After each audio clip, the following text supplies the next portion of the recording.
Just selline näeb välja Põrgusuu maailmakuulsa briti kunstniku Monster Chetwyndi silme läbi. Aga tegelikult on kogu see näitus, mis just avati, üks suur seiklus fantaasiarikkasse universumisse. Näitusel põimuvad koleelukad ja folkloor kaasaegse kunsti ja mänguga. Siin saalis kõige olulisemad on tema 3 suurt skulptuuri, mis on siis Põrgusuu, kassi pea ja punane kübarakauplus, millel on kõik väga sellised erilised kultuurilised lähtekohad, et kassist, ma arvan, me võime rääkida kui Alice Imedemaal raamatu mingist võib-olla lähtekohast. Põrgusuu tuleb keskaegsest mütoloogiast, veel 16. sajandi Itaalia koleolendite parkidest, tarokaartidest lähtuvast sellist inspiratsioonist, et see kõik on üks selline miks. Saali südames asub suur punane kübarakauplus. See aga ei ole tavaline pood. Oma loomingulise panuse eest võid siit osta maski, kübara või isegi igavese nooruse allika.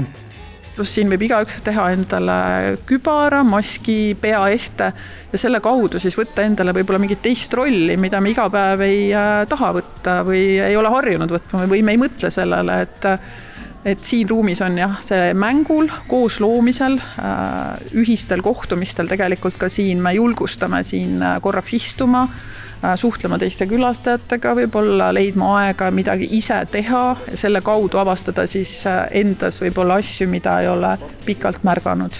Mis sa arvad sellisest näitusest, et tuled näitusele ja teed endale ise peakat?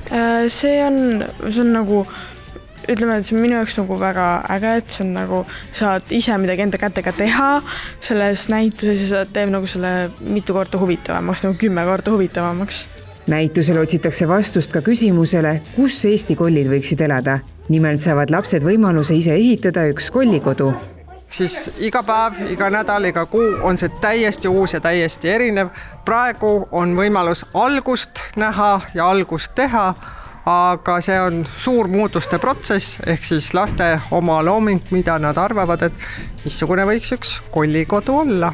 Kopenhaageni kaasaegse kunstikeskusest Eesti Rahva Muuseumisse jõudnud näituse autor Monster Chetwynd on kõrgelt hinnatud briti performance-kunstnik, kes küll praegu elab ja töötab Šveitsis, aga on siis briti päritoluga ja ta on tõesti esimene, ta on naine, et võib-olla nimest seda kohe ei märka, aga jah, et ta on naine, kes siis on nomineeritud briti kõige kuulsamale Turner Prize auhinnale just esimese performance kunstnikuna aastal 2012.